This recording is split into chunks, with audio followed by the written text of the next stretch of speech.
I think 3-4 दिन बाद class होगी।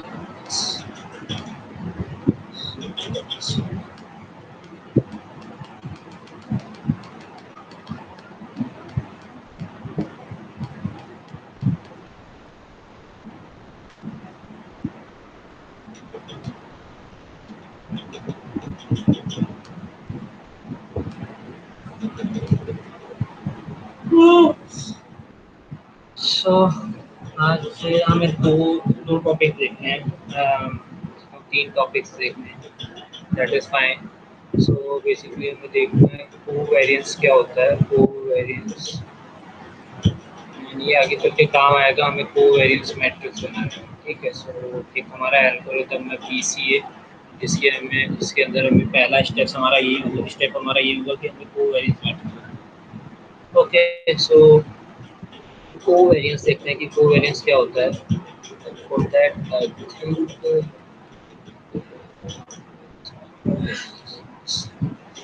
so.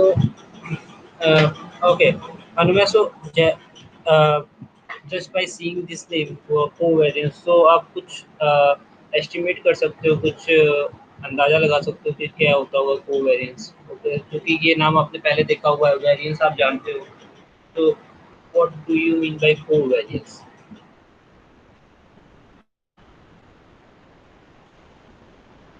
The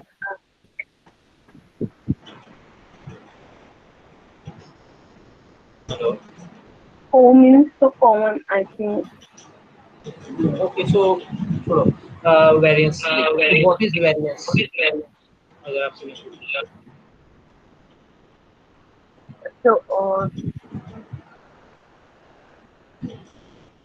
So, uh, vary करता है सर population statement में. I know you, I know that you know the answer, but अब आप बेसिकली हमारी काफ़ी क्लासेस हो गई, सो अब आप आंसर आंसर देना सीखो, ठीक है। सो अब आप मेरी बात समझ रहे हो कि आंसर देने से मेरा क्या मतलब है, ठीक है। आप मुझे पता है कि आपको आंसर पता है वेरिएंस क्या होता है। अगर आपसे मैं समझाने कोई बोलूँ तो आप बहुत अच्छे से समझा लोगे, ठीक है। बट अगर आप किसी इंटरव्यू में जाते हो तो आपको पता है अगर आप इस तरीके से बोलोगे तो आप रिजेक्ट हो जाओगे। Yes, you know Yes, this sir. Thing. Okay, so अब आंसर को आप देना सीखो, ठीक है। किस तरीके से आप अपनी बात को छोटी करके कॉम्पैक्ट करके आप किसी को समझा सको, ठीक है। तो ये चीज़ अब आप क्या कहते हैं, आप ट्राई करो कि ये चीज़ आप धीरे धीरे गेन करो अपने अंदर। ओके, सो अगर आपसे कोई पूछता है तो अगर आपको वहाँ पे चीज़ें ना भी समझ में आती हो, सो जस्ट से कि yes it's a spreadness of data, ठीक है। स्प्रेड आपकी डेटा के अंदर जो स्प्रेड बताती है, ठीक है। सो वेरिएंस क्या बताती है आपको, स्प्रेड बताती है ना आपकी डेटा के अंदर। और यू कैन से कि how much each and every data very from the mean value. Okay, Yes, sir. ठीक है। So this is variance. तो वेरिएंस का मतलब हमें पता है कि वेरिएंस का मतलब क्या होता है कि जो भी हमारी मीन वैल्यू है उससे मेरी जो अ, हमारी डेटा कितना कितना वेरिएट कर रही है या कितना डेविएट कर रही है। Okay, so it simply means the spread around the data. Okay, Yes, sorry, spread around the mean. So इसको बेसिकली जो इसका फॉर्मूला होता है वो फॉर्मूला क्या होता है। तो फॉर्मूले को अगर मैं बोलना चाहूँ तो मैं क्या बोलूँगा, it is the sum of square distance of each point from the mean. Yes, this is the yes, formula, ठीक है। yes, sir. So try to interpret your words in this way, that is fine. आपको चीज़ें आती हैं, मुझे पता है कि आपको काफ़ी चीज़ें आप जानने लगे हो। Okay, so this is variance. Then covariance क्या होता है अब इसके अंदर। सो कोवेरिएंस सिंपली मींस देख, अब देखो आप अभी तक जो काम करते आए हो, ठीक है, अभी तक जो हम काम करते आए हैं वेरिएंस के अंदर, वो क्या होता था, हमारे पास डेटा होता था। समझ लो हमारे पास डेटा होता था कि हाइट का होता था, ठीक है, या फिर वेट का डेटा होता था। ओके, लेट्स से कि अब हमारे पास हाइट और वेट दोनों का डेटा है। ओके, अब हमारे पास हाइट और वेट दोनों का डेटा है। तो अब इस जगह पे बेसिकली आपकी कोवेरिएंस निकलती है, ठीक है। तो सपोज आपके केवल एक डेटा होती थी, केवल हाइट की डेटा होती थी, ठीक है, केवल हाइट होता था। तो आप हाइट की कुछ वैल्यूज होती थी, फिर कुछ मीन वैल्यू होती थी, ठीक है, कि मैं एक बेसिकली एक ग्राफ ड्रॉ करता था कि हाँ मैं नॉर्थ इंडिया में गया या फिर मैं यूपी के अंदर मैंने सर्वे किया और वहाँ पे मैंने देखा कि अमूमन जो लोगों की हाइट आ रही है, जो एक मीन वैल्यू आ रही है, वहाँ पे कुछ सपोज 165 सेंटीमीटर निकल के आ रही है। इसी तरह मैं वेट मेजर किया तो वेट मुझे जो मिला उसकी मीन वैल्यू जो मिली वो 65 निकल के आई, ठीक है। तो मैं क्या करता था, मैं किसी एक वेरिएबल के ऊपर काम करता था, ठीक है, कि मैं हाइट के ऊपर काम कर रहा हूँ या वेट के ऊपर काम कर रहा हूँ, ठीक है। बट जब आप इस तरीके के 2-3 वेरिएबल्स या फिर आप सपोज आप क्या कहते हैं नंबर ऑफ वेरिएबल्स के ऊपर काम करते हो, तो वहाँ पे अब आपकी जो वेरिएंस होगी, ठीक है, अब यहाँ पे जब आप वेरिएंस निकालने जाओगे, सो that is your covariance, okay, जब आपके पास मल्टीपल डेटा है, ठीक है। तो इसके पहले हमारा क्या निकलता था, हमारा वेरिएंस निकलता था जब हमारे पास एक डेटा होती थी। जब आपके पास मल्टीपल डेटा होंगे तो आपकी कोवेरिएंस निकल के आएगी, ठीक है। सो आपकी कुछ हाइट होगी, कुछ आपका वेट होगा, आप 1 से लेके एन तक आपके नंबर्स होंगे, ठीक है, कुछ 1 से लेके एन नंबर्स तक पीपल में आप सर्वे करोगे और वहाँ पे आप डेटा कलेक्ट करोगे किसका, हाइट और वेट का, ठीक है। सो अब यहाँ पे क्या देख सकते हैं कि देखो बेसिकली यहाँ पे क्या हो रहा है, ये जो मैंने ग्राफ प्लॉट किया है, इस ग्राफ के अंदर क्या हो रहा है, इस ग्राफ के अंदर basically as the height increases weight increases, that is fine. So अब देखो ये चीज़ तो अभी बाद में देखेंगे कि इसका क्या मतलब होता है, बट सिंपली इसका फॉर्मूला जब होगा तो जैसे हमारा वेरिएंस का फॉर्मूला होता था, तो सेम यही फॉर्मूला आपका हाइट और वेट का होगा। और you can also right H and W, अगर आपको कंफ्यूजन ना हो इसके लिए अगर आप एच एंड डब्ल्यू भी लेके चल सकते हो, दैट इज कम्प्लीटली फाइन।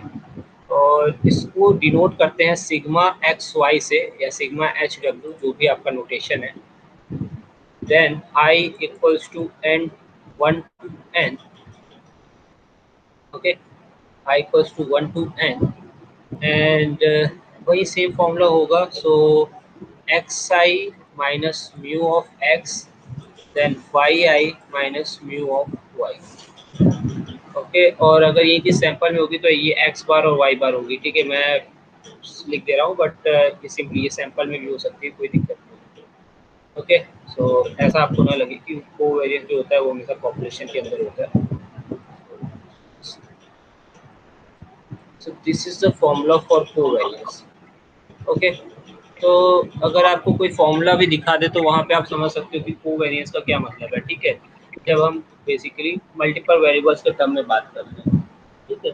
अब आपको पता है ये चीज़ निकालना बहुत आसान है। अगर मैं आपको कोई डेटा दे दूँ तो वहाँ पे अगर और मैं वहाँ पे आपसे बोलूँ कि मुझे कोवेरिएंस निकाल के दे दो, तो आपको पता है कि ये बहुत आसान है कोवेरिएंस निकालना। सो सपोज यहाँ पे कुछ एक्स की वैल्यूज दे दूँ और यहाँ पे कुछ वाई की वैल्यू दे दूँ। सो सपोज मैं एक्स की वैल्यू 1, 4, 5, 7 एंड यहाँ पे मैं वाई की वैल्यू दे दूँ, दैट इज 0.3, 0.4, 0.8 एंड 0.9, ठीक है। तो ये मैं वैल्यू दे दूँ और यहाँ पे मैं अगर इसका मीन निकालता हूँ और इसका मीन निकालता हूँ, mu of Y, mu of X, mu of Y अगर मैं निकालता हूँ, तो देयर इज कुछ इसकी मीन आएगी, ठीक है।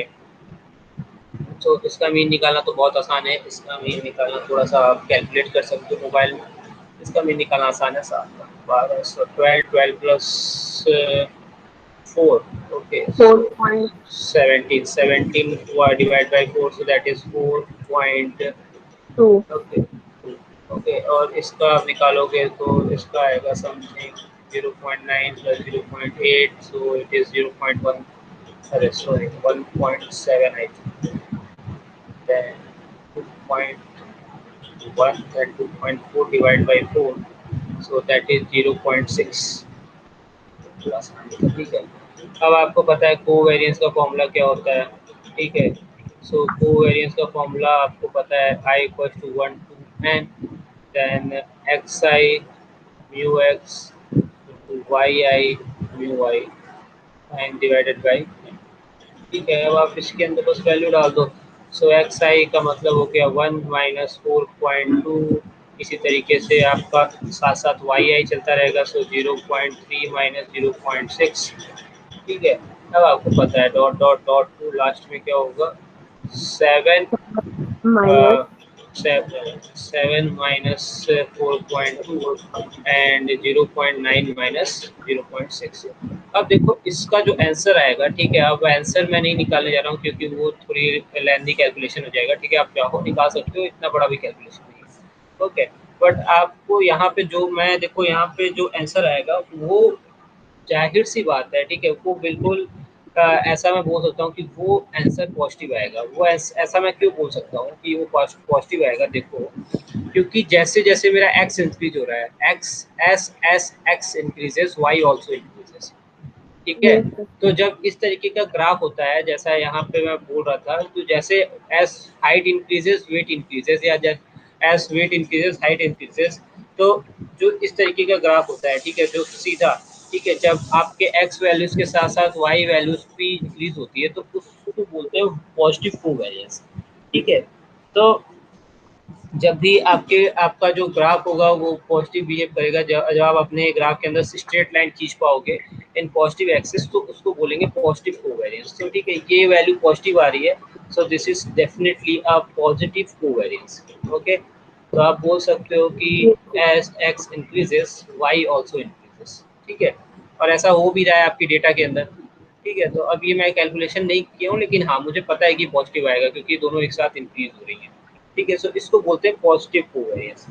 अगेन अब यही चीज अगर ये जो ग्राफ मैंने यहाँ पे बना रखी है, ठीक है, तो अब ये क्या है कि इस तरीके से इंक्रीज हो रहा है, अगर ये जो लाइन है अगर कहीं इस तरीके से बनने लगे, ठीक है, मतलब इस डायरेक्शन, तो इसको हम बोलेंगे नेगेटिव कोवेरिएंस, ओके। सो उसको हम बोलेंगे नेगेटिव कोवेरिएंस, और आप यहाँ पे राइट कर सकते हो। So this thing is called a negative covariance, okay. और नेगेटिव कोवेरिएंस में क्या होगा, नेगेटिव कोवेरिएंस में सिंपल जो आपकी यहाँ पे पॉजिटिव वैल्यू आ रही है तो उसकी जगह आपकी नेगेटिव वैल्यू आएगी, ठीक है। So this is basically a covariance, okay. अब एक चीज देखो, एक चीज आप फाइंड आउट कर सकते हो with the help of your height and weight example, कि एक प्रॉब्लम है कोवेरिएंस के साथ, ओके। सो आप सोच सकते हो क्या प्रॉब्लम है, वीकनेस क्या है, ड्रॉबैक क्या है कोवेरिएंस का।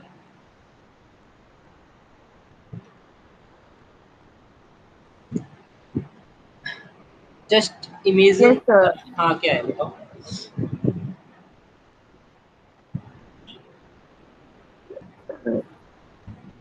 ग्राफ तो होगी सर, वो थोड़ी सी निकलेगी मीन्स, या तो स्क्यूड में हो तो चली जाएगी सर। क्या होती चली जाएगी, लेफ्ट और राइट ही स्क्यूड फिर तो बनने लगेगी वैल्यूज। लेफ्ट और राइट स्क्यूड कैसे, लेफ्ट एंड राइट स्क्यूड कैसे होती चली जाएगी। वैल्यू तो पॉजिटिव या तो आ रहा नहीं है या तो बिल्कुल सही, नेगेटिव आ रहा है। आपकी बात बिल्कुल सही है, वो लेफ्ट या राइट स्क्यूड होगी, बट लेफ्ट और राइट स्क्यूड कब होती है, ग्राफ लेफ्ट और राइट स्क्यूड कब होती है। सर जब आउटलायर्स हो जाता है उसमें। क्या होता है, आउटलायर्स मीन्स वैल्यूज। आउटलायर्स तो होते हैं, ठीक है। तो यहाँ पे आपको आउटलायर्स दिखे, मैंने तो ऐसा बोला नहीं कि अगर मैं हाइट और वेट में आउटलायर्स ले रहा हूँ। नो सर, या तो वैल्यू हमारी पॉजिटिव ही आ रही है या तो नेगेटिव आ रही है। तो वो तो जैसा आप वैल्यूज दोगे वैसे ही आएगी, तो नॉर्मल डिस्ट्रीब्यूशन जब आपका बनता है तो वहाँ पे पॉजिटिव या नेगेटिव वैल्यूज नहीं आती हैं। आती है sir.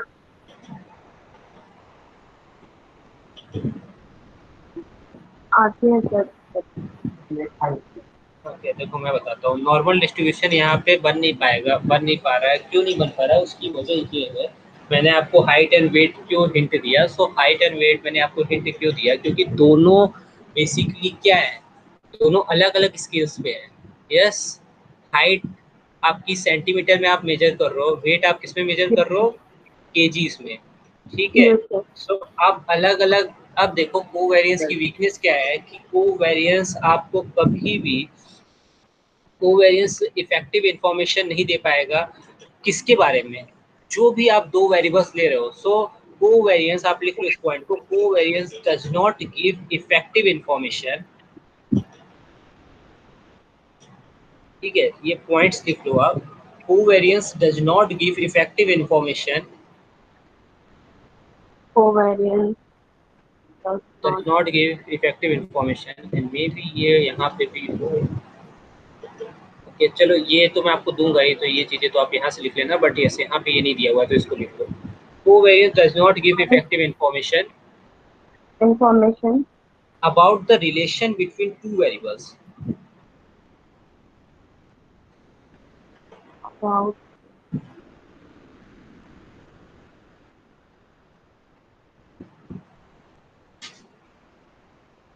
about the relation between two variables as it is not normalized। ठीक है, क्योंकि हम अपनी डेटा को कैलकुलेट करने से पहले क्या कर रहे हैं, कोवेरियंस निकालने से पहले हम नॉर्मलाइजेशन तो कर ही नहीं रहे हैं। और नॉर्मलाइजेशन क्यों होता है अनुमेय?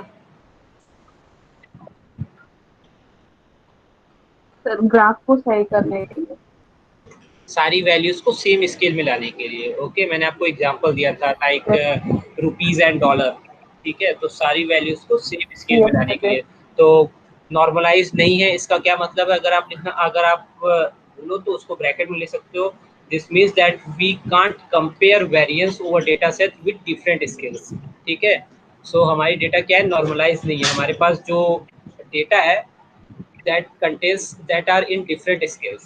okay यस ओके सो ये चीज़ है। तो हमारी जो कुल मिलाने की बात है कि हमारी डेटा जो है वो नॉर्मलाइज नहीं है।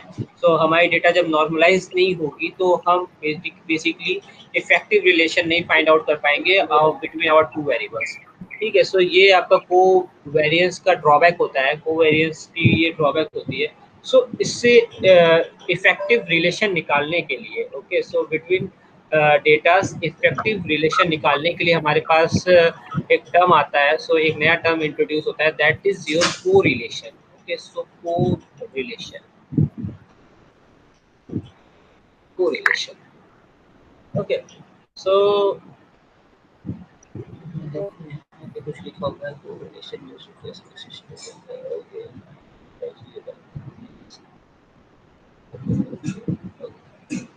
ठीक है। सो नहीं इतना बड़ा नहीं, चलो ये तो आप पढ़ लेना, ये मैं आपको दूंगा। ये जो मैं लिख पा रहा हूँ वो लिख लो। सो को relation provides a better understanding, provides a correlation better provides a better understanding understanding of the relationship between two variables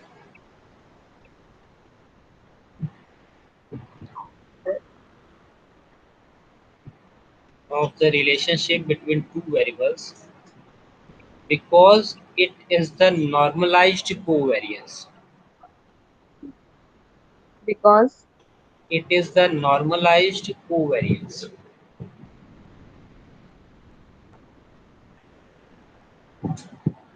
okay done okay ठीक है। सो कोरिलेशन, अब देखो आप yes डेफिनेशन जो आपने लिखा उससे आप बेसिकली मतलब समझ सकते हो कि कोरिलेशन का क्या मतलब है। Correlation is doing the same thing जो हम कोवेरिएंस के अंदर कर रहे हैं, बट अब आप किसके साथ कर yes रहे हो, sir आप नॉर्मलाइज्ड कोवेरिएंस के साथ कर रहे हो। ठीक है, yes सो अब आप क्या कर रहे हो, अपनी सारी yes डेटा जो हो रही है उसको सेम स्केल में ला दे रहे हो। ठीक है, सो यस अब आप एग्जांपल से खुद भी समझ सकते हो कि आपकी जो वेट है so that is in LBS और दैट इज इन केजीस, और आपकी जो हाइट है वो सेंटीमीटर्स में है। सो अब हम जो कैलकुलेशन कर रहे हैं वो सेम स्केल के ऊपर कर रहे हैं। ठीक है, सो नॉर्मलाइजेशन, यस सो नॉर्मलाइजेशन के बारे में आपको पता है। सो यहाँ पे अब देखो यहाँ पे क्या फॉर्मूला होता है।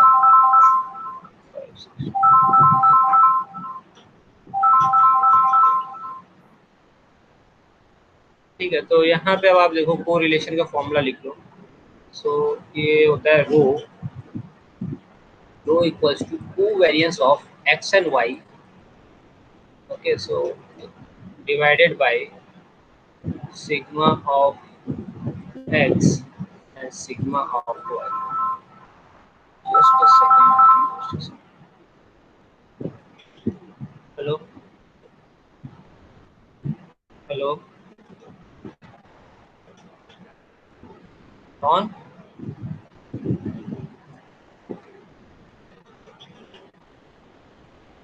हेलो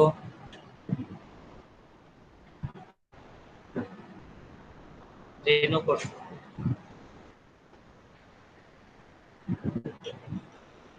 सेकंड, एक सेकंड। हेलो मम्मी, मम्मी इधर आओ यार, इधर आओ।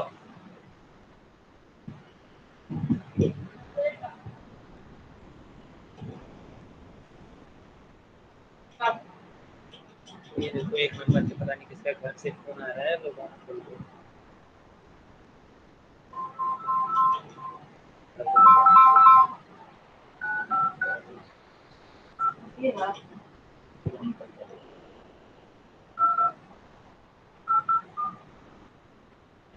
ये बोले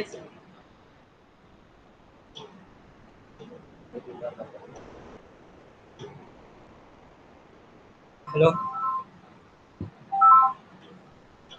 हेलो, आवाज आ रही है तुम्हें? Yes sir.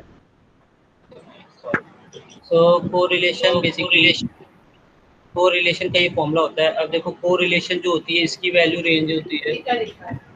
So correlation basically इसकी वैल्यू जो होती है that is from ranges from -1 to 1। Okay, so इसकी वैल्यू -1 से 1 के बीच में होती है। अब अगर आपकी वैल्यू -1 आती है, ठीक है, मतलब नेगेटिव आती है, सो उसका मतलब होता है नेगेटिव कोरिलेशन। ओके, सो इसका मतलब होता है नेगेटिव कोरिलेशन। अगर आपकी +1 आती है मीन्स अगर आपकी पॉजिटिव वैल्यू आती है, so that means your positive correlation. Okay, so यहाँ पे अगर +1 आता है so it means a positive correlation. Okay, yes. This is the positive correlation. And यहाँ पे अगर ये वैल्यू 0 आती है so it means that there is no correlation between the variance. Okay, so no correlation, अगर कोई भी कोरिलेशन नहीं है आपके डेटा के, आपके बेसिकली किसी भी डेटा के बीच में, आपके वेरिएबल्स के बीच में, तो उसका मतलब क्या होता है? उसका मतलब ये होता है कि they are independent to each other, they are independent to each other. Okay, yes. so no correlation between variables, it means that they are independent to each other. Okay, so ये चीजें होती हैं। अब देखो, अब आपको पता है कि ये इसका अगर आप ग्राफ बनाने जाओगे तो वो किस तरीके से होगा। सो आई थिंक यहाँ पे दिया हुआ है। Okay, so this is the positive correlation, और ये तो आपने कोवेरियंस के टाइप पे देख लिया था। तो यहाँ पे आपकी एक्स एक्सिस होगी, यहाँ पे आपकी वाई एक्सिस होगी, और आप इस तरीके से अगर आपकी वैल्यू आ रही है so this is your positive correlation. Okay, negative, अब आपको पता है जस्ट इन अपोजिट डायरेक्शन अगर आपकी वैल्यूज होती है, if X increases and Y not increases, so that is your negative correlation. Okay, और यही चीज अगर इस तरीके से कोई ग्राफ बनता है so there is no relationship between, जहाँ पे ये दोनों जो लाइन होते हैं कहीं पे भी इंटरसेक्ट नहीं करेंगे, so there is no relationship between these two variables, so that is basically your no correlation. ठीक है, तो अब यहाँ पे जो वेरिएबल्स है वो एक दूसरे के इंडिपेंडेंट है, इन दोनों के बीच में कोई रिलेशन नहीं है, एक्स और वाई के बीच में कोई रिलेशन नहीं है।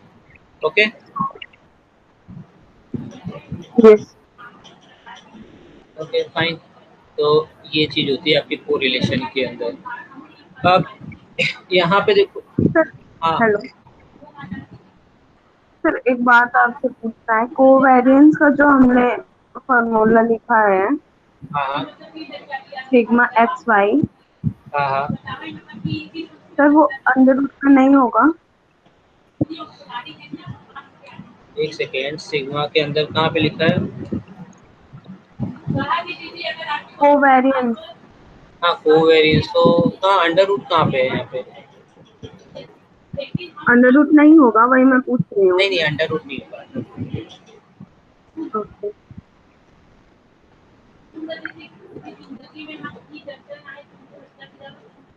ओके, सो अब यहाँ पे अगर आपको ये चीज़ फाइंड आउट करनी है, आपको कहीं एक्स एंड वाई की वैल्यू दी होती है और आपको ये चीज़ फाइंड आउट करनी है, ठीक है, सो आप कोवेरिएंस आपको ऊपर लिखना है और नीचे आपको उस तरीके से फॉर्मूले को यूज़ करना है। ठीक है, तो देखो नीचे अभी देखो ये जो सिग्निफिकेंस है कि सिग्मा एक्स और सिग्मा वाई लिखा हुआ है, तो इसका मतलब समझ में आ रहा है कि यहाँ पे क्या होगा। ऊपर तो आप समझ सकते हो कि ऊपर क्या होगा, ठीक है, सो ऊपर आपका कोवेरिएंस एक्स एंड वाई, तो जो हमने पहले पढ़ा था, ठीक है, सो इस पूरे फॉर्मूले को Yes. अगर आपसे मैं बोलूँ प्लॉट करने को, तो ये पूरा फॉर्मूला क्या होगा हमें?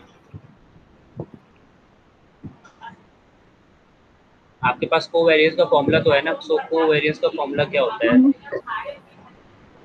Sigma x y is equal to ठीक है, सो सिग्मा इस, ठीक है, सिग्मा में लगा लूंगा X minus X, okay, then Y minus Y bar, okay, then fine. इसके बाद yes, डिनोमिनेटर में क्या होगा फिर? ये पूरा n फॉर्मूला अगर आपसे बोला जाए इसको, तो कैसे लिखोगे आप? इसके अपॉन में तो n होता है सर, सो वो तो ओके एन होता है, एन, सो फिर और और सिग्मा x और सिग्मा y। ना, okay, so forget the N, N को भूल जाओ, लेकिन ये सिग्मा एक्स सिग्मा वाई को क्या लिखोगे? सो सिग्मा क्या है यहाँ पे? सिग्मा ऐसा कोई नया नोटेशन आपने नहीं पढ़ा है, सिग्मा हमने पढ़ा हुआ है। ये सर स्टैंडर्ड डेरिवेशन है। Yes, standard deviation. So formula क्या है स्टैंडर्ड डेविएशन का? अब वो लिखेंगे, हम्म, अब यहाँ वो लिखेंगे स्टैंडर्ड डेरिवेशन का जो फॉर्मूला होता है, बिल्कुल सिग्मा इज इक्वल बिल्कुल टू, बिल्कुल। हाँ हाँ, okay, sigma is equal to under root good. So X under X root X X, minus, मतलब that means X I minus U upon में। यस, ठीक है, समझ गए। ओके, सो इस तरीके से, ठीक है, तो यही फॉर्मूला होता है। ओके, तो अगर मैं ये आपको खुद को लिखने को बोल देता, तो भी आप, मैं समझ सकता हूँ कि आप लिख लेते, ठीक है, यस क्योंकि यहाँ पे कोई नई नई चीज़ नहीं थी। This is again inside the sigma, क्योंकि यहाँ पे मल्टीपल वैल्यूज है। ओके, तो यहाँ पे भी ये सिग्मा के अंदर होगा। ओके, तो अब आपको वही जो पिछली बार जो ग्राफ दिया था एक्स एंड वाई का, और आपको बोला जाए ये चीज़ फाइंड आउट करने को, correlation, so you can find out. आप एक चार्ट बना सकते हो पूरा पूरा, और वहाँ पे आप क्या करोगे, x माइनस एक्स बार की वैल्यू निकाल लोगे, y माइनस वाई बार की वैल्यू निकाल लोगे हर एक वैल्यू के लिए, ठीक है, and put that value in this place. Then इसी तरह x माइनस एक्स बार को आपने निकाला हुआ है, उसकी स्क्वायर, और y माइनस वाई बार का होल स्क्वायर, और उसको स्क्वायर रूट के अंदर अपॉन में करके नहीं लिखेंगे, अपॉन में, एन देखो भी तो लिख। अपॉन में क्या लिखेंगे, यही तो लिखेंगे। ओके, देखो मैं आपको एक बार बता देता हूँ, ठीक है, देखो वैल्यूज हम निकालने नहीं जाएंगे, बहुत बड़ा हो जाएगा, लेकिन अब देखो x, x की वैल्यू क्या है? सो 1 4 5 7 9, this is my x values. y की वैल्यूज क्या है? y की वैल्यूज तो 0.4 0.7, मैंने ऊपर वाले को 0 पॉइंट लगा दिया, ठीक है, तो दिस इज फाइन। अब देखो यहाँ पे आपको पता है x बार निकल जाएगा, ओके, यस और यहाँ पे वाई बार कुछ निकल जाएगा, ठीक है। यस अब आप x माइनस एक्स बार निकाल सकते हो, सब निकाल सकते हो, सिग्मा फॉर एवरी वैल्यू आप निकाल सकते हो x माइनस एक्स बार, और y माइनस वाई बार निकाल सकते हो, ये ऊपर वाली चीज निकाल सकते हो बड़े आराम से, अभी हमने लास्ट यस केस में निकाला था, ठीक है, यस तो ये आपके ऊपर की वैल्यू आ जाएगी। अब नीचे के अंदर क्या है, नीचे में भी तो आपको यही चीज लिखना है, बस अब क्या करना है, ये जो वैल्यू आएगी x माइनस एक्स बार, इसका क्या कर देना है, square and square root, then इसका y minus Y bar same, ठीक है, सो ऊपर आपकी केवल ये वैल्यू रहेगी, और नीचे इस ये वैल्यू रहेगी, okay.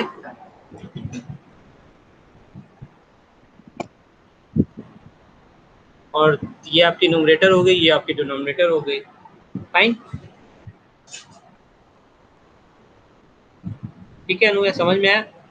Yes sir. Okay, so this is your correlation, okay, then the third thing is your Pearson correlation. Okay, so Pearson is the name of a person जिसने ये Pearson correlation. Okay, and he gives a coefficient R. Okay, so जिस तरीके से हम Z पढ़ रहे हैं, T पढ़ रहे हैं, उसी तरीके से इन्होंने भी अपना एक coefficient दिया, that is R. Okay, so first write it down कि है क्या? So Pearson correlation coefficient (PCC) आप लिख सकते हो, R tells us about the strength of, tells us about the strength of about the strength of the linear relationship between x and y points linear relation between x and y points y points on a regression plot.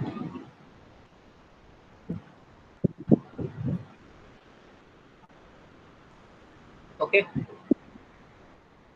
regression plot. ठीक है. सो इसका मतलब क्या होता है, देखो Pearson correlation के अंदर क्या होता है. So what do you mean by relation linear relationship. Linear relationship का मतलब होता है कि बेसिकली अभी हम जस्ट पहला एल्गोरिथम पढ़ेंगे लीनियर रिलेशन. सो लीनियर रिलेशनशिप का मतलब होता है कि आपके पास एक्स एंड वाई, ठीक है. सो इट्स नॉट अबाउट कि आपके पास दो ही वेरिएबल्स हैं, ठीक है, बट आपके पास नंबर्स ऑफ वेरिएबल्स है और आप उनके बीच में linear relationship. Okay, so simply एक लाइन ड्रॉ कर पा रहे हो कि नहीं, ठीक है.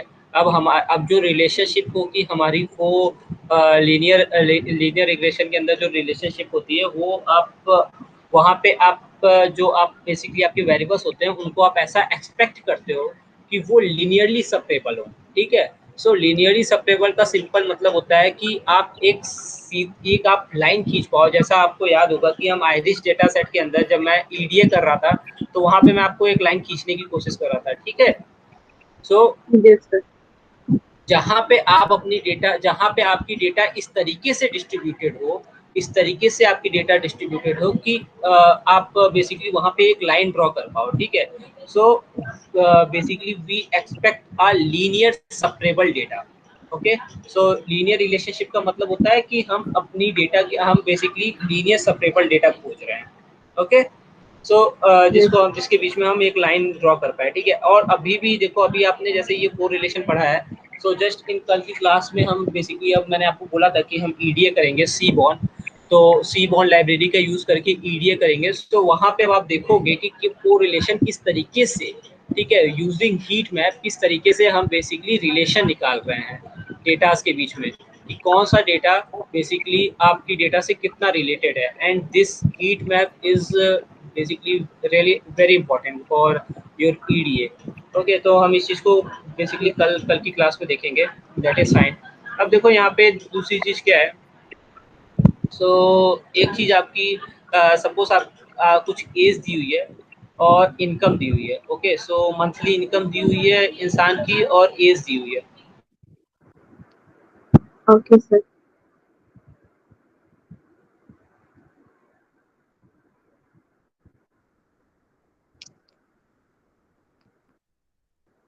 Hello, hello,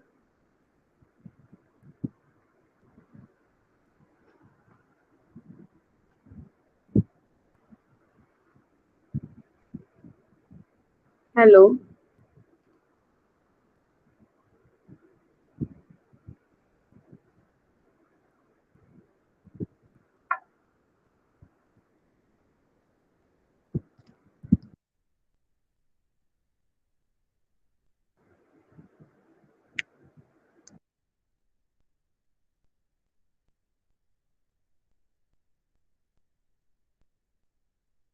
hello,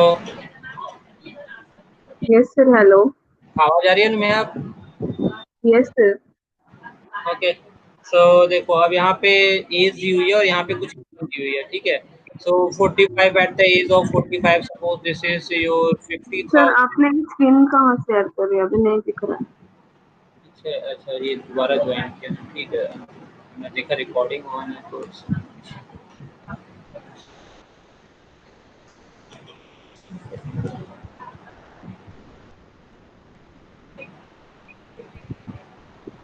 okay. सो 50,000 देन यहाँ पे कुछ I think. Okay, so that is fine. यहाँ पे मैं 32 लिख देता हूँ अगर. देन यहाँ पे मैं 62 में 37 लिख देता हूँ और 42 में मैं 22 लिख देता हूँ, फाइन. और यहाँ पे मैं 12 लिख देता हूँ. ओके, सो ऐसा मान सकते हैं कि जैसे जैसे एज इंक्रीज होती है, ठीक है, बंदे की जैसे जैसे इंक्रीज एज होती है वैसे वैसे उसकी सैलरी भी इंक्रीज होती है. बट अब देखो ये एक हाइपोथेसिस है, ठीक है। So this is again a hypothesis कि जैसे जैसे एज इंक्रीज हो रही है वैसे वैसे इनकम भी डिक्रीज हो रही है, ठीक है। सो क्या ये हाइपोथेसिस सही है कि जैसे जैसे एज इंक्रीज होगी वैसे वैसे इनकम भी इंक्रीज होगी? Okay, so this is not completely true.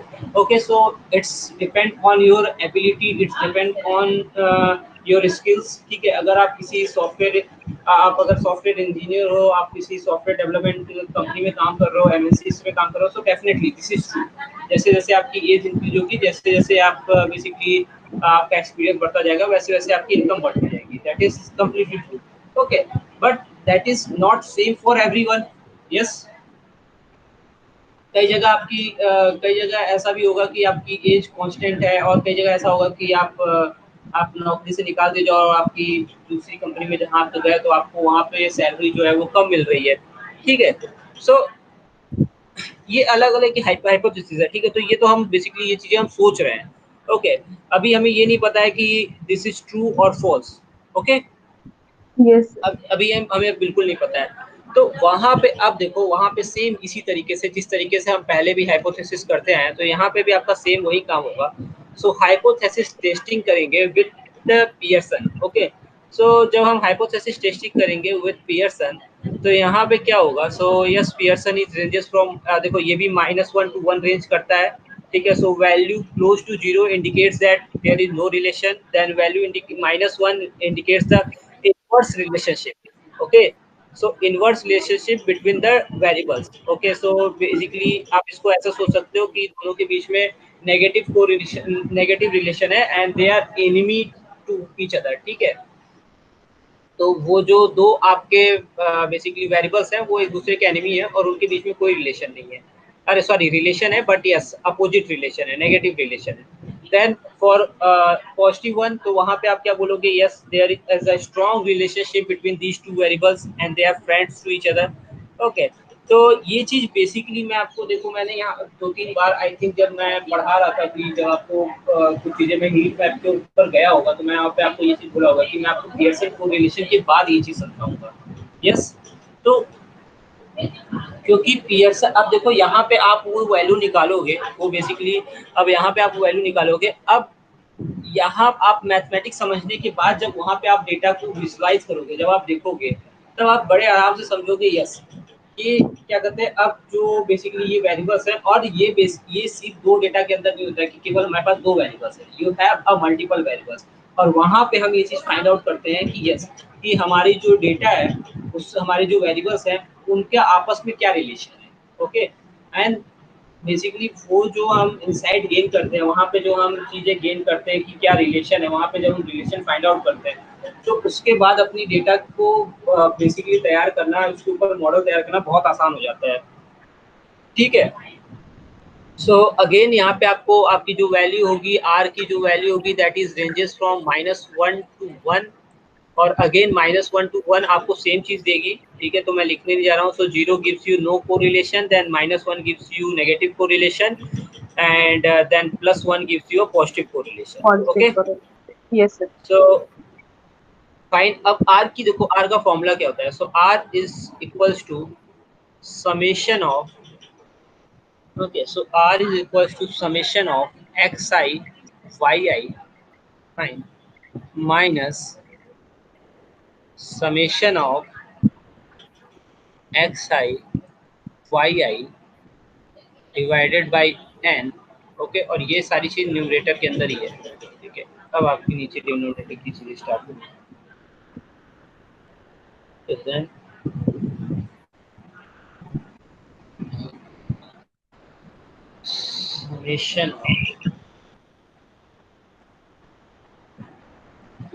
summation of xi square minus, so I also didn't remember this formula, और I think कि बहुत मुश्किल है, याद करना भी नहीं चाहिए।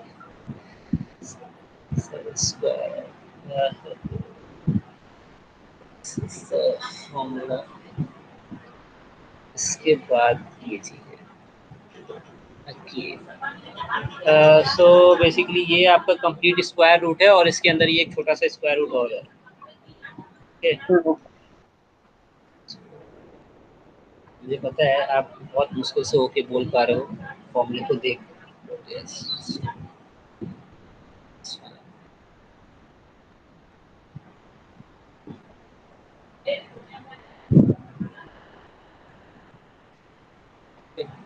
तो ये आपका कंप्लीट फॉर्मूला है। फाइन। सो ये आपका बेसिकली आर का फॉर्मूला है, ठीक है। सो ये आप आर निकालोगे और अगेन अब देखो हाइपोथेसिस टेस्टिंग की जितनी भी चीज़ें थी आपको पता था कि उसका कोई ना कोई टेबल बना हुआ है, तो इसी तरह आर का भी टेबल बना हुआ है। एंड अगेन यहाँ पे आप चीज़ों को नोट कर लो कि यहाँ पे ये चीज़ें कर क्या रही हैं। So I is equal to number of, I is your number of, और आई का पता है आपको basically number of paired samples. So number of paired samples, okay. तो आप ऐसा भी लिख सकते हो नंबर ऑफ सैंपल्स, जितने भी सैंपल्स हैं। Then X Y, so xy sum of products between your samples, okay। So sum of products between samples, that is fine। और यहाँ पे आपका x जो है वो sum of x scores, fine. और इसी तरीके से आपका y है sum of y score, okay. और X square Y square, so sum of square of X score, sum of Y, sum of square of Y score, okay. तो X में जैसे लिख रहा हूँ उसी तरीके से आप वाई को लिख सकते हो। So X square is equal to sum of square of X, okay. लिख लिया? Yes sir. ओके। सो अब पियर्सन कोरिलेशन कैलकुलेट करने कैसे करना है। सो अगेन आपको नल एंड अल्टरनेटिव हाइपोथेसिस लेनी है। So your null hypothesis is simply no correlation between income and age, okay. So no correlation between income and age, between income and age, ठीक है। Then ये आपकी alternative hypothesis, so relation between, there is some relation between income and age, okay, so this is fine। और अब आपको क्या करना है, देखो अब आपको यहाँ पे अल्फा की वैल्यूज आपको पता है, अगर नहीं दी हुई है तो आपको क्या चूज करना है, 0.05 इज योर अल्फा।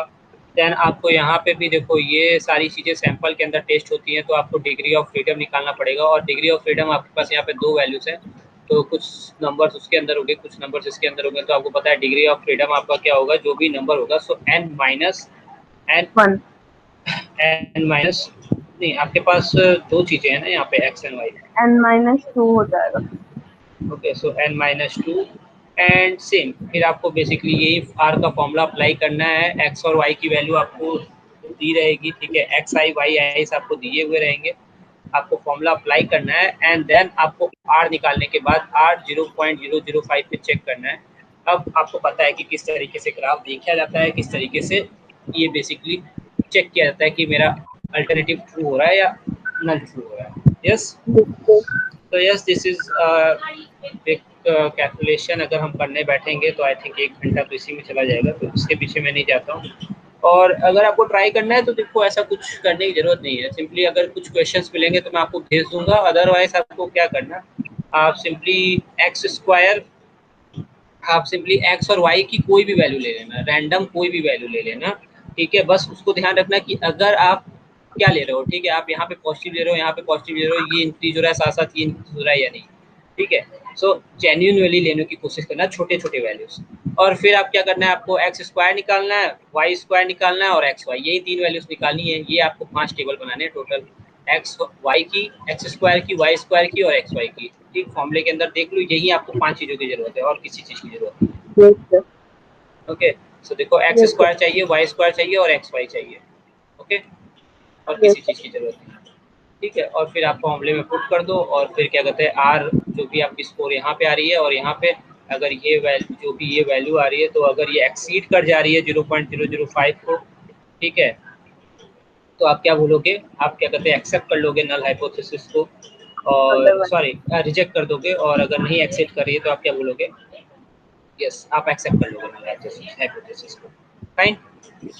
तो ये चीज़ें थी आपकी बेसिकली पियर्सन को रिलेशन के अंदर। ओके, तो ये हमारे 3 टॉपिक्स थे जो रह गए थे।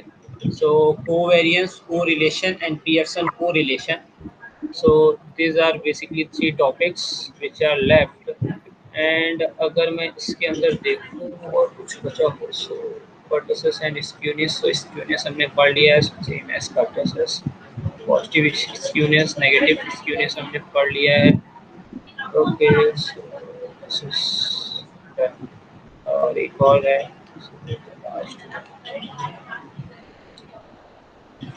तो प्रोबेबिलिटी के अंदर हमने probability theory, rules of probability, expectation, that is fine, variance, conditional probability पढ़ ली। बेस थ्योरम हमें पढ़ना है। तो बेस थ्योरम आपका बेसिकली नेम बेस के अंदर भी आएगा, तो 2 बार पढ़ने से मतलब है, वहाँ पे पढ़ लेंगे। Bayes theorem, central limit theorem हमने पढ़ ली, और ये नहीं पढ़ना है। स्टैंडर्ड डिस्ट्रीब्यूशन हमने पढ़ लिया। ओके, सो ये union, joint and conditional probability, ठीक है। So I think conditional probability okay. So conditional probability से आपका बेस थ्योरम डेरिवेट होता है।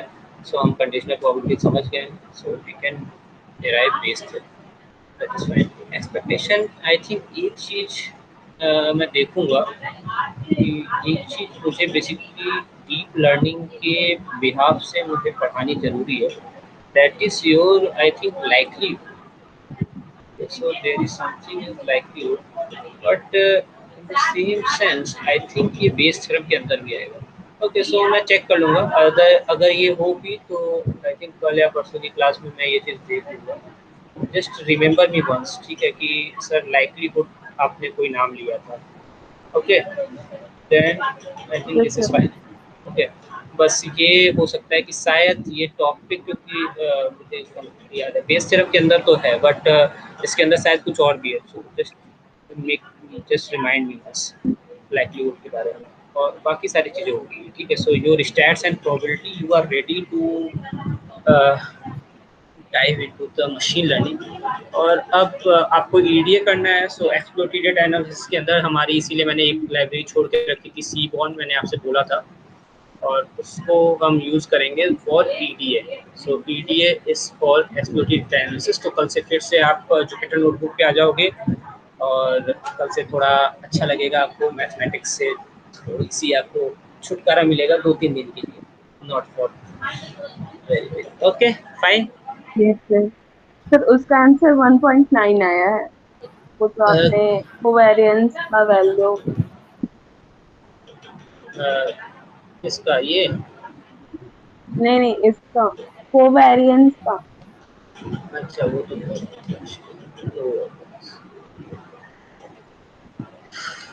यहाँ पे जो हम ये निकाल रहे थे ये, यस। तो ये पॉजिटिव ही है ना, ठीक है, फाइन। तो हम ये चीज़ें करेंगे, that is fine. Okay, so this is it Anumeya. So I think आपने असाइनमेंट कंप्लीट ही कर ली होंगे, क्योंकि आप सेकंड असाइनमेंट में थे, तो सेकंड असाइनमेंट बाद तो कुछ था नहीं यार। थर्ड फोर्थ में ज़्यादा क्वेश्चन नहीं थे मेरे ख्याल से, मैंने देखा, चेक सही से चेक नहीं किया होगा तो अलग बात है। आप अभी बोलने लगो सर कुछ नहीं भी नहीं मत बोलो। नहीं नहीं, सही बोल रहा हूँ मैं, 3 ही क्वेश्चन थे, और मैं यस सर, चेक कर लेता सही तो बोल वो रहे हैं। यस फाइन, 3 ही क्वेश्चन थे, ठीक है। सो ये हो गए होंगे, आई कैन गेस।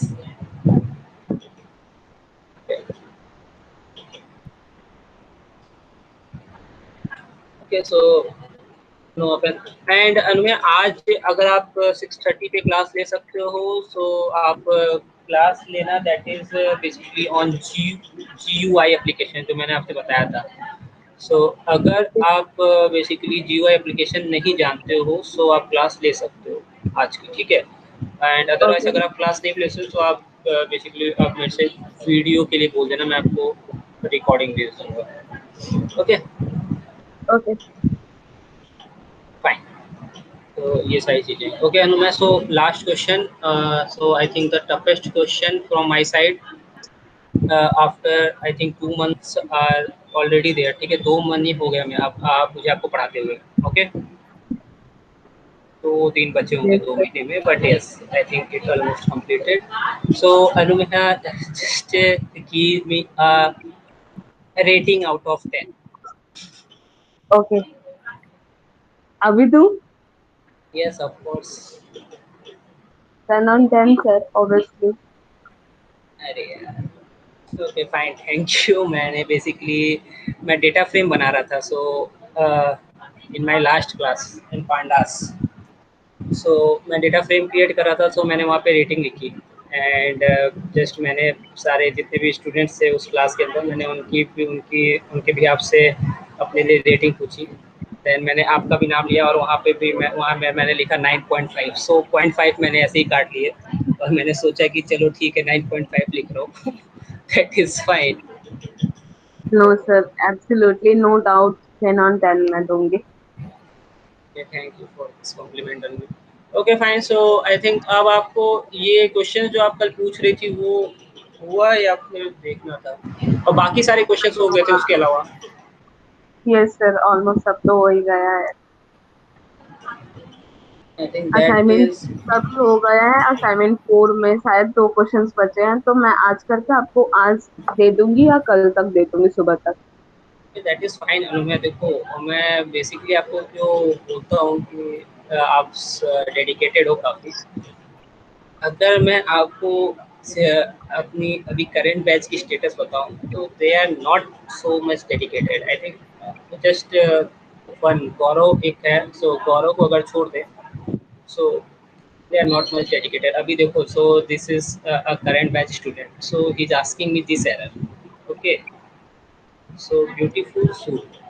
ओके, तो इसमें एक आयरनी देखो। सो अगर मैं आपको फनी पार्ट बताऊं, सो देखो मैंने बेसिकली कुछ चीज़ें आ रही थी, तो मैंने देखो उसको सजेस्ट क्या किया। सो मैंने उसको सजेस्ट किया गूगल पे चेक करने को। So just see what he is asking to me, Google पे क्या सर्च करूँ। सो डेफिनेटली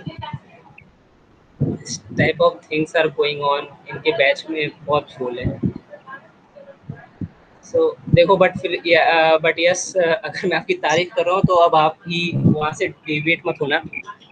ओके, बिकॉज एक नो स्टूडेंट के सर, साथ मैं बैच चलाना बहुत मुश्किल है, ठीक है।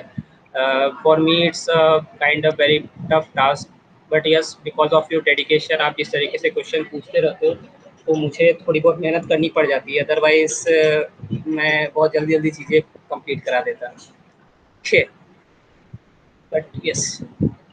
सर, मैं अपना तारीख तो कभी लेती ही नहीं हूँ। नहीं हो तो सो संजीव सर से पूछ लीजिएगा, संजीव से सो आई मीन पूछ लीजिएगा।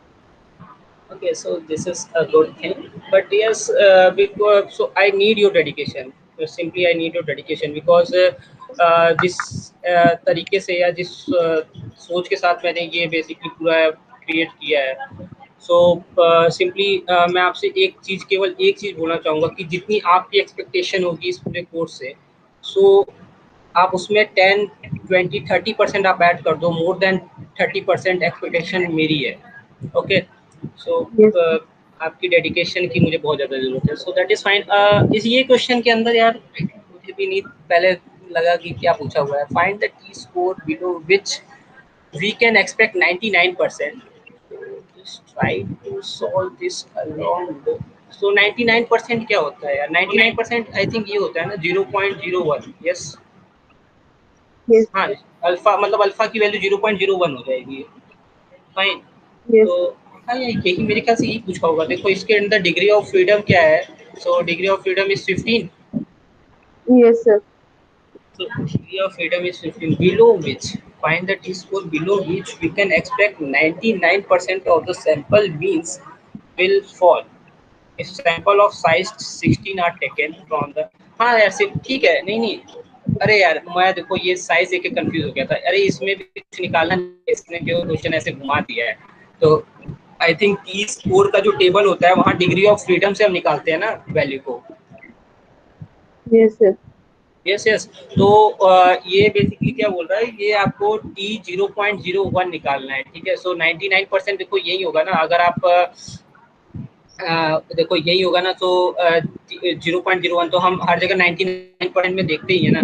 सो 1 माइनस अल्फा क्या हो जाएगी, 1 minus alpha 0.99। Yes, yes sir. तो ये बेसिकली आपकी अल्फा क्या है, 0.01 है। अब आप टी 0.99 की बात करें, अगर मैं टी 0.99 पे बात करूं तो ये वैल्यू क्या हो जाएगी, ये हो जाएगी माइनस ऑफ टी 0.01।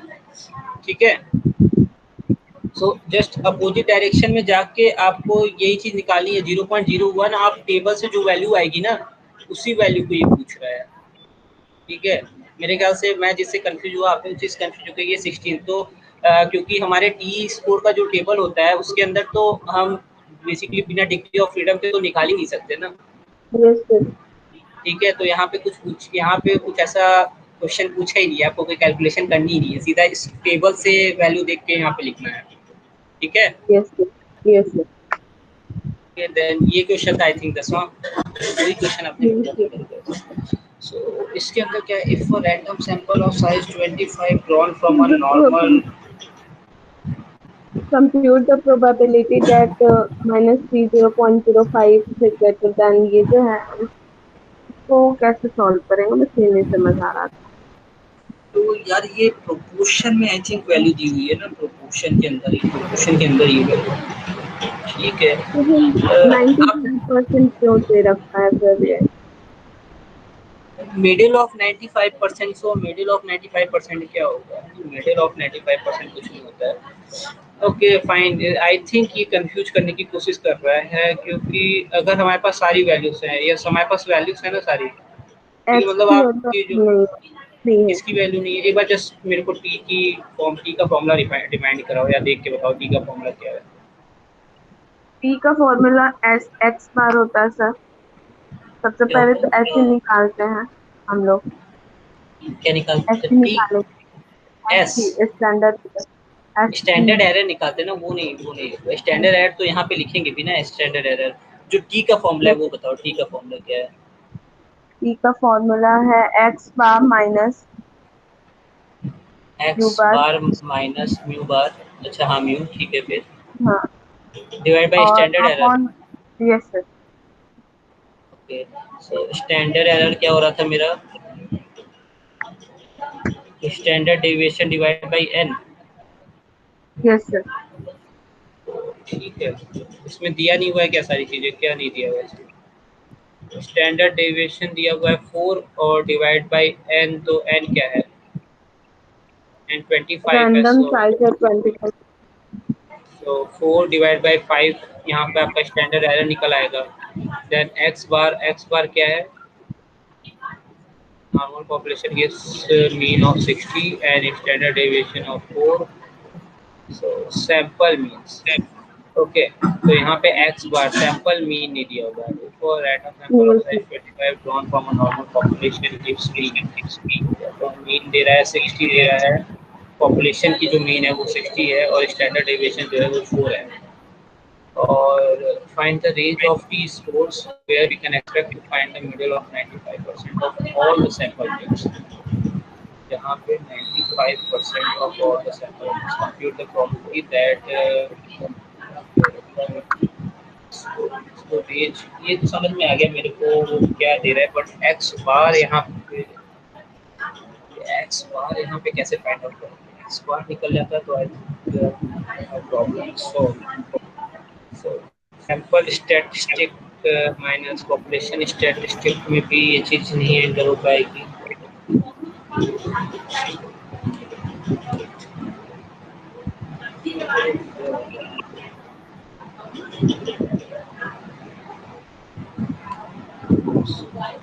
इसको टेस्ट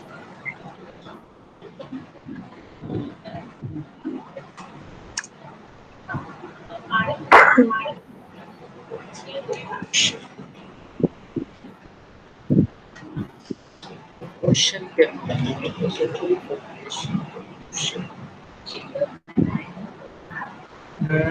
ओके, सो ये एक फॉर्मूला होता है, आई थिंक ये प्रोपोर्शन के ऊपर काम कर रहा है।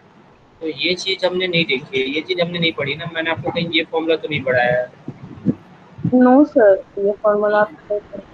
और कहीं आई थिंक आपने बुक के क्वेश्चंस देखे जितने मैं बताया थे, जिस सेक्शन से उस सेक्शन से आपने उठा उठा के देखे। सर मैंने देखे एक वो ये सर देखिए, एक इस टाइप बोल्ड स्टेटमेंट वाला कोई क्वेश्चन था, मैंने करा था, वो क्वेश्चन नंबर 13 या 14 था, मैंने आपको सेंड भी करा था। 15 था क्वेश्चन नंबर, ई किसके से इसके माइनस करना था।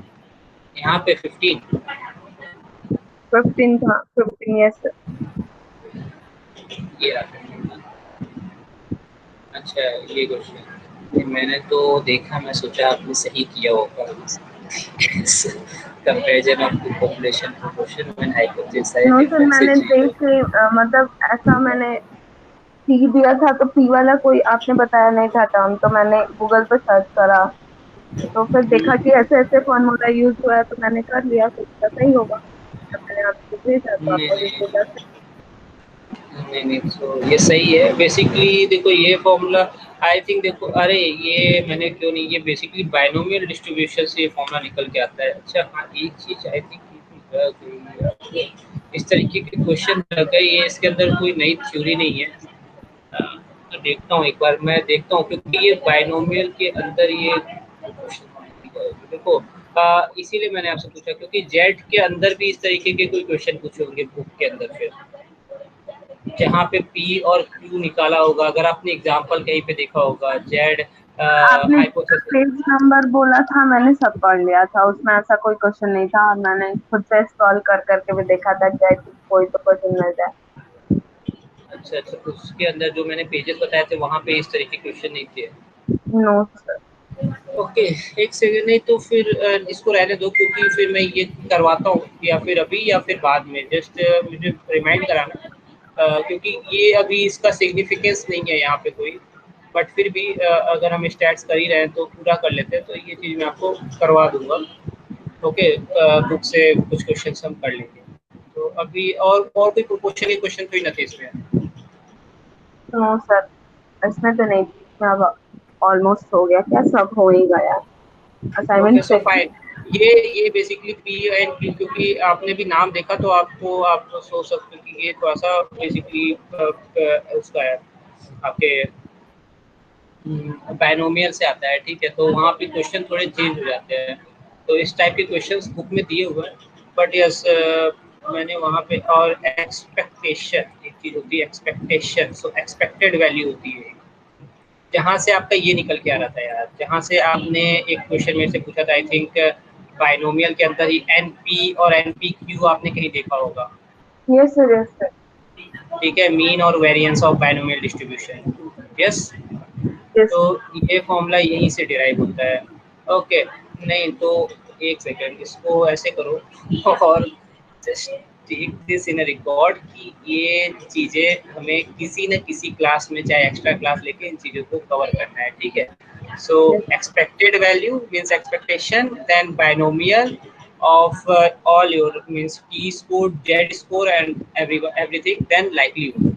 Okay, so ये तीन टॉपिक हमें करना है। अभी ज़रूरी नहीं है, बट यस हमें ये कवर करना है। सो इस वीक या नेक्स्ट वीक में हम किसी क्लास के अंदर ये चीज़ कवर कर लेंगे, ठीक है। बट ओके, यस, कल से तो हम सी बॉन स्टार्ट करेंगे, डेफिनेटली ओके, कल से सी बॉन स्टार्ट करेंगे, इसमें लेट नहीं कर सकते। Okay okay okay, fine Anu, thank you. Sir. एक हेलो, हाँ हाँ, बोलो बोलो। असाइनमेंट 1 का भी एक क्वेश्चन था। ओके, असाइनमेंट वन,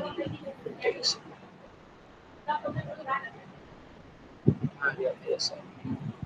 सर इन सारे असाइनमेंट्स के क्वेश्चन है ना, बिल्कुल लिटरली मत बताओ।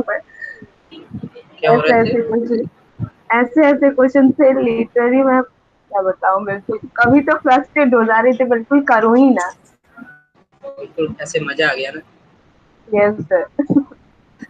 ऐसे क्वेश्चन रोज सर नए नए क्वेश्चन दे, ऐसे ऐसे। सर हर एक क्वेश्चन एक दूसरे ऐसा होता है कि मतलब कोई कौन सा क्वेश्चन है? डिपेंडेंट हुए एक दूसरे सिक्स? ऊपर, बट नहीं नहीं, क्वेश्चन नंबर 8 सर, जो अल्फा अफेक्टेड वाला था, क्वेश्चन नंबर 8। तो ये फोर फोर आपने किया उसी की तरह तो था, मैंने बताया तो था ऐसे सिक्स के तरह ही है इसके अंदर, सिक्स या फाइव की सेकंड तरह है, ही है। 5 में तो एलईडी वाला था, वो तो बहुत इजीली से हो गया। सिक्स और एट, ठीक है, मैं लिख दूंगा। So a work as a data analyst in one figure, I work as a data analyst. I make reports on efficiency of 77 words per minute. Okay, तो ये Python distribution का क्वेश्चन है. 77 words per minute with 6 errors per hour. Okay, so this is fine. So देखो आपको एक scale में पहले तो लाना है. मिनट को आर में चेंज कर लो या फिर आर को मिनट में चेंज कर लो. What is Yes, the sir. probability that I will commit 2 errors in your in a 455 word financial report? What happens when the number of words increases or decreases in case of 1000 words or 255 words? Okay. तो देखो इसमें जो आपकी वो है ना, तो इसमें देखो आपको क्या करना है. तो 77 और 6 को आप कंसीडर करोगे, ठीक है. तो आपकी जो बेसिकली जो आप हर 6 पर आ रहा है ना, तो आप एरर के अकॉर्डिंग यहाँ पे जो आपकी प्रोबेबिलिटी पूछी है वो एरर के अकॉर्डिंग पूछी है ना. तो आप बेसिकली जो आपकी 6 एरर है ये आपकी यहाँ पे इस पोजीशन पे मीन हो जाएगी. सो पॉइजन डिस्ट्रीब्यूशन में ये 6 आपको डालना है इन टर्म्स ऑफ आर और इन टर्म्स ऑफ मिनट. जो भी आप लोगे वो कॉमन कर दोगे, ठीक है. Yes, सो sir. पॉइजन डिस्ट्रीब्यूशन का फॉर्मूला पता है, उसमें केवल आपको एक ही चीज तो चाहती रहती है, मीन. सो यहाँ पे आपकी Yes, मीन हो जाएगी 6 एंड x इक्वल्स टू 2 पे आपको निकालना है. yes, sir. Okay, so don't Yes, sir. confuse you with this for 455. इससे मत confuse हो. और what happens with number of words increases or decreases of 1000 words और 255 words में. तो अब यहाँ पे आपकी मीन चेंज हो जाएगी. यहाँ पे आपकी मीन हो जाएगी 77, ठीक है. Yes, sir. और यहाँ पे अब आप px इक्वल्स टू 1000 और px इक्वल्स टू 255 इस तरीके से. और सर एक और मतलब जो पिक्टोरियल रिप्रेजेंटेशन है, इसमें हम क्या करना होता है? Give a pictorial representation of same to validate your answer. अरे कुछ नहीं यार, पिक्टोरियल रिप्रेजेंटेशन देखो. डिस्ट्रीब्यूशन तो वो जो भी आपके वर्ड्स है ना, तो जो भी आपकी मीन है, Yes, तो मीन को आप बीच में ड्रॉ कर लो और उसकी डिस्ट्रीब्यूशन ड्रॉ करने की कोशिश करो. अगर जैसे आपकी 6 एरर पर आर आ रही है, ठीक है, yes, तो sir. ये आपकी मीन है. अब आपकी 2 एरर पे बेसिकली क्या प्रोबेबिलिटी आ रही है, ठीक है. तो वो कुछ वैल्यू आएगी, तो उस वैल्यू को वहाँ ड्रॉ कर दो और फिर उस तरीके से जो भी बेल शेप कप बन रहा है कि स्क्यूड कप बन रहा है, जो भी कप बन रहा है वो बना दो. वो दैट इज फाइन अगर आप वो नहीं करते हो, ठीक है. ये क्वेश्चन ही इस तरीके से दिए हुए हैं. So don't worry about this things, Okay. Right. Thank you, sir. ठीक, थैंक यू सो मच.